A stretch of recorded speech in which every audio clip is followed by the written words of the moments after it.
Le rectangle, c'est une figure aussi qui est très connue, que vous connaissez très bien, mais quelle est la définition du rectangle? Le rectangle, c'est simplement un quadrilatère qui possède 4 angles droits. Et on va s'arrêter là pour la définition. C'est un quadrilatère, 4 côtés, qui possède 4 angles droits. Alors tout de suite, on va voir comment on fait pour tracer sur une feuille blanche un rectangle. Avec les carreaux, c'est facile, il suffit de suivre les carreaux. Mais quand on n'a pas de carreaux, pour tracer un rectangle, il va falloir au départ qu'on trace un angle droit. Comme je n'ai pas longueur prédéfinie, je vais en profiter. On commence par tracer un côté. Ensuite, je trace un angle droit, mais qui ne part pas de l'extrémité du côté que j'ai tracé. Il va partir un peu plus bas. Vous savez pourquoi? Là, j'ai une très belle équerre. Et puis, j'ai un crayon qui est très bien taillé. Imaginons que j'ai un crayon moins bien taillé. Ou alors que j'ai une équerre moins bien précise. On voit bien l'arrondi là, hein, au niveau de l'angle droit. Et tout de suite, si j'ai l'arrondi au niveau de l'angle droit, et ben ce que je vais faire, c'est quelque chose comme ça, au niveau de l'angle droit. Et ça pose problème. Alors pour éviter ça, je vais le faire même avec celle-là, hein, regardez. Je vais faire un peu plus bas. Je me place bien pour être bien perpendiculaire. Je place, mais je ne vais pas jusqu'au bout. Je m'arrête et ensuite je prolonge. Et là, j'ai un très bel angle droit. Pas d'arrondi, rien du tout. Je fais maintenant la même chose ici.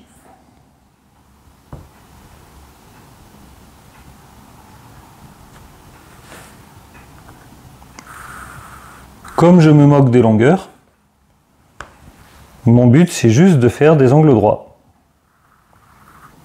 Il faut être bien précis quand on prolonge. Et enfin, on peut faire la même chose ici.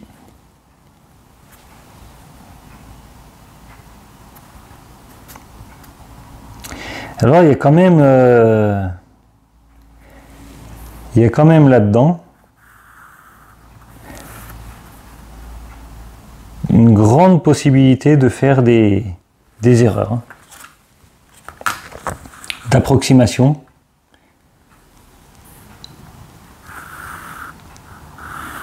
Parce que l'angle droit à l'équerre, c'est pas toujours super bien. Donc j'ai un quadrilatère A, B, C, D qui possède 4 angles droits. C'est donc un rectangle. On peut remarquer déjà, première chose, c'est que les côtés opposés, qui sont l'un en face de l'autre, les côtés opposés sont parallèles. Comme tout à l'heure, hein. Exactement comme pour le losange, on peut s'en rendre compte en faisant ça. Et on va jusqu'en haut, et voilà, moi j'ai mon petit défaut d'approximation. C'est ce que je vous disais. C'est pas parfait l'équerre, hein. Pas parfait. Je vous montre tout à l'heure dans la construction du carré comment on peut faire pour avoir un rectangle plus précis avec le compas. Mais on a besoin de propriétés du rectangle, donc je vous en parle tout de suite. Si on trace les diagonales maintenant, j'ai toujours mon petit défaut de précision, j'espère que ça va quand même fonctionner.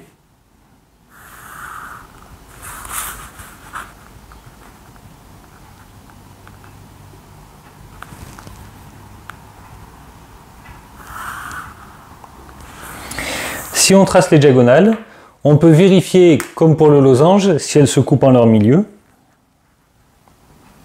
Donc je prends une longueur ici. Hop. Presque, hop. Voilà. Je reporte en face. Avec mon petit défaut de précision, ça doit être bon. On va dire que c'est bon. Ici, pareil. Ouais, vraiment un gros défaut de précision là.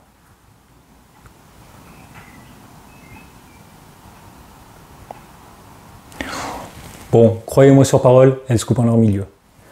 Autre remarque, vous avez vu que quand on place le compas, on ne le bouge pas. Normalement, on ne doit pas le bouger. Moi, j'ai un défaut de précision, mais normalement, on ne doit pas le bouger.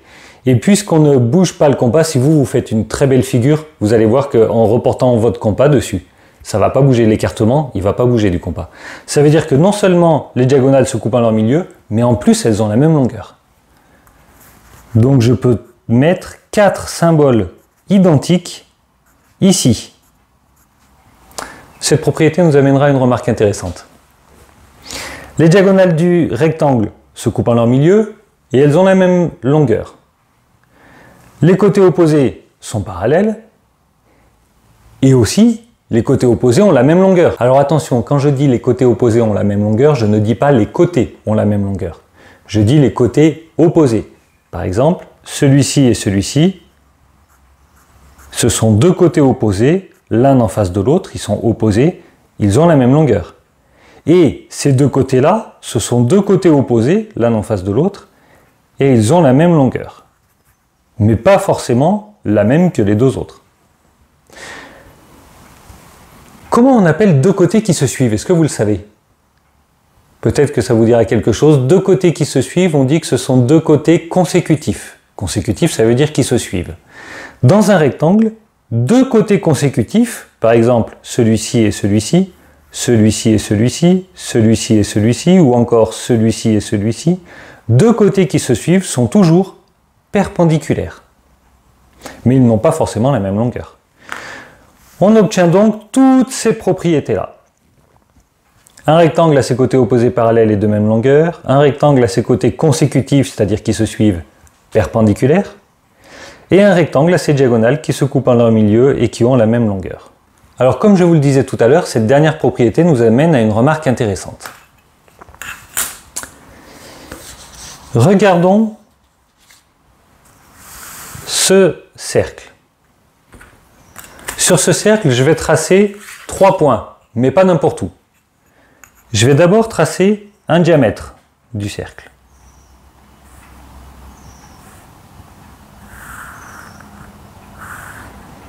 Que je vais appeler AC.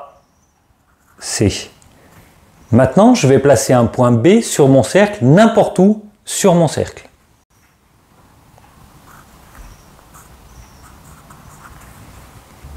Je vous dis, je vous affirme que si je trace le triangle ABC, il y a un angle droit en B.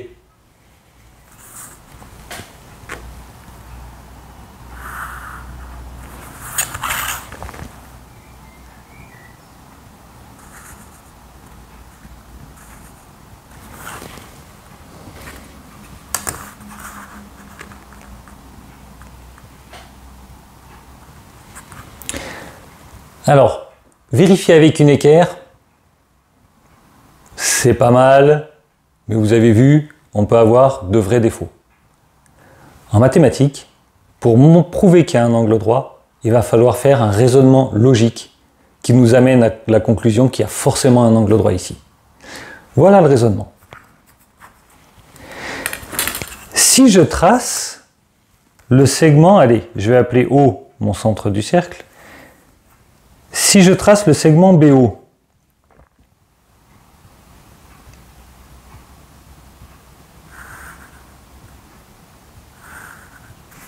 le segment BO est un rayon.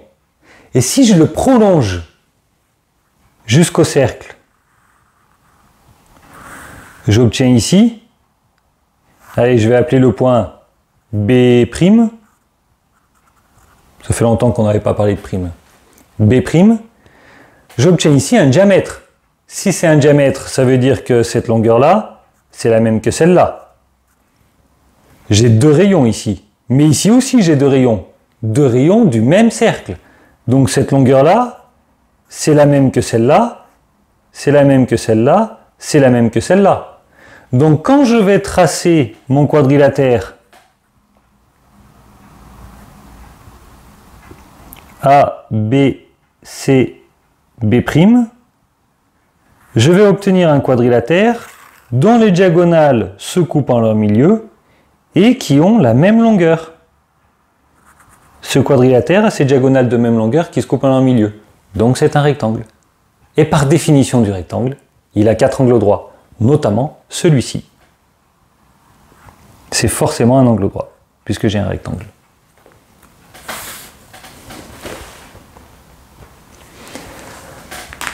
C'est bon pour le rectangle, il ne reste plus qu'à voir le carré.